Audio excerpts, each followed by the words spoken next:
ناراض مت ہوئیے گا، اور میں یہ بھی نہیں کہہ رہا ہوں کہ یہی اس کے سبب ہے، لیکن بہت سو کے بچے نافرمان، بے نمازی، گالی گلوچ، ماں باپ کی آنکھوں میں آنکھیں ڈال کے گفتگو کرنا، ہر طرح کی خرابیاں ان کے اندر پیدا ہوتی ہیں.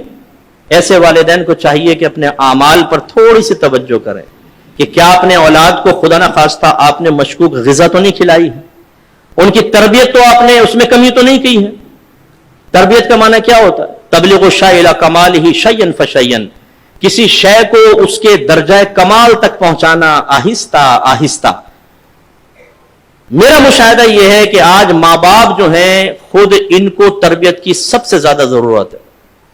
وجہ اس کی یہ ہے کہ ہم نے باقاعدہ یہ نہیں سیکھا کہ بچہ پہلے سے 3 سال تک کے اندر ہو تو اس کو کیا سکھانا اور کیسے سکھانا ہے، پھر 3 سے لے کر 8 سال تک کی عمر کے درمیان کیا حکم دینا ہے، کیا سکھانا ہے، پھر 7 سے لے کر 10 سال، پھر 10 سے لے کر بلوغت، اور بلوغت کے بعد پھر کیا سکھانا ہماری ذمہ داری رہی یا نہیں رہی، یہ احکام پتہ ہی نہیں ہوتے.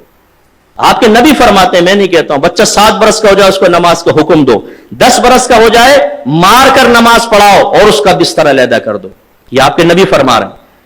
بچہ 7 برس کا ہو جائے، کیا مطلب 7واں ختم ہوا 8ویں سال میں لگ گیا، سرکار فرما رہے ہیں نماز کا حکم دو.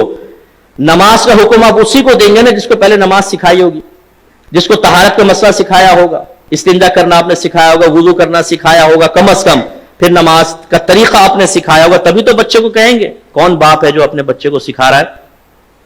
اور پھر وہ نبی جو رحمت للعالمین ہے وہ فرما رہے ہیں جب بچہ 10 برس کا ہو جائے تو مار کر نماز پڑھاؤ. اعلی حضرت امام علیہ سنت فرماتے ہیں کہ مار کر نماز پڑھاؤ سرکار نے حکم فرمایا، یہ اس لیے نہیں تھا کہ وہ نماز ہے، بلکہ اس لیے کہ وہ فرض ہے. اس لیے نہیں کہ نماز ہے، اس لیے کہ فرض ہے. جب فرض اصل ہوا تو اس کا مطلب یہ ہوا کہ روزہ بھی چونکہ فرض ہے، اس لیے باپ پر واجب ہے کہ جب 10 برس کا بچہ ہو جائے اور روزے کی طاقت رکھتا ہو تو سختی کے ساتھ اس کو روزہ رکھوائے. اور اگر 10 برس میں باپ سختی نہیں کرے گا نماز اور روزے کے بارے میں تو وہ گناہگار ہوگا، مکروہ تحریمی کرے گا. مکروہ تحریمی فعل ہے یہ، کیونکہ حدیث کا رد کرنا یا اس کے خلاف جانا مکروہ تحریمی ہوتا ہے، سرکار کے حکم کے خلاف جانا. اب کتنے والدین ایسے ہیں، ہم تو ہر دو بچہ 10 برس ابھی تو کھیلنے کی عمر ہے، ابھی کون سا بالغ ہوا ہے. بھائی بلوغت سے، اسی لیے تو آپ کے نبی سمجھانے بلوغت سے پہلے سکھاؤ اس کو.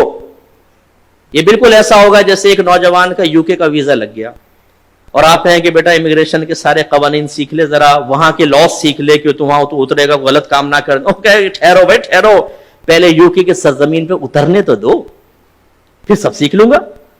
تو آپ کیا کہیں گے؟ اتر کے کوئی غلطی کرے گا واپس بھیج دیں گے، بے وقوف آدمی، ابھی سے سیکھ یہاں پر آئلٹس وغیرہ کر، لینگویج آج کل بہت ضروری ہے اور سارے قوانین. لہٰذا اگر کوئی نسوار رکھ کے پچکاریاں مارتا ہے نا یہاں پر، یا نظر بچا کر لفٹ کے اندر پان کی بڑی سی پیک پھینک کر پورا رنگ کر دیتا ہے جہاں رنگ کرنے کی کوئی حاجت بھی نہیں ہوتی، یہ بھی جب دبئی جائے گا تو سارے لاس سیکھ کر جائے گا. وہاں کبھی ایسے نہیں ہوگا کہ ایئرپورٹ پر اتر کے کسٹم شیڈ کے ساتھ پچکاری مار بولے کیف حالک، سارا سیکھ کے جائے گا. وہاں کیسے تمیز آ گئی بھائی؟ کیوں پہلے آپ نے سیکھا؟ اس لیے کہ مصیبت سے پہلے اس کی پروٹیکشن، اس کے تمام معاملات سیکھنے چاہیے. یہی ہمارا مذہب کہہ رہا ہے. غفلت کا عالم یہ ہے کہ بچہ، بڑا افسوس ہوتا ہے کہ سرکار تو 10 برس کے بچے کو کہتے ہیں سختی کرو، ہمارا یہاں پر 27 سال کا نوجوان فجر کی نماز میں پڑا سو رہا ہوتا ہے اور باپ کی تیوری میں بل نہیں آتا. وہی بچہ اگر 5000 کا نوٹ گما کر آ جائے، اوئے ہوئے باپ شرلی پٹاخے کی طرح جائے گا چھت کی طرف. 5000 کا نوٹ گما کر آ گیا، دونوں دن 2-4 تماچے مارے گا. چائے لائیں گے تو چائے کو لات مار دے گا، لے جاؤ نہیں کھانے کو دل چارہ. 5000 کا نوٹ، او کمبخت جا کر دیکھ کہیں پڑا ہوگا، بیٹے کو 10 دفعہ دوڑائے گا، بڑا بے چین پریشان. وہی بچہ فجر کی نماز قضا کرے تو زیادہ اتنا بڑا بدبخت ہے، پڑھتا ہی نہیں نماز، نکل جائیں گے. ناشتہ ڈٹ کے کھا رہے ہیں، سب کچھ ہے بھائی، کوئی خوف نہیں ہے آپ کو. آپ کی اولاد جہنم بھی بن رہی ہے. ایک نماز قضا کرنے پر اس کا نام جہنم کے دروازے بھی لکھ دیا گیا.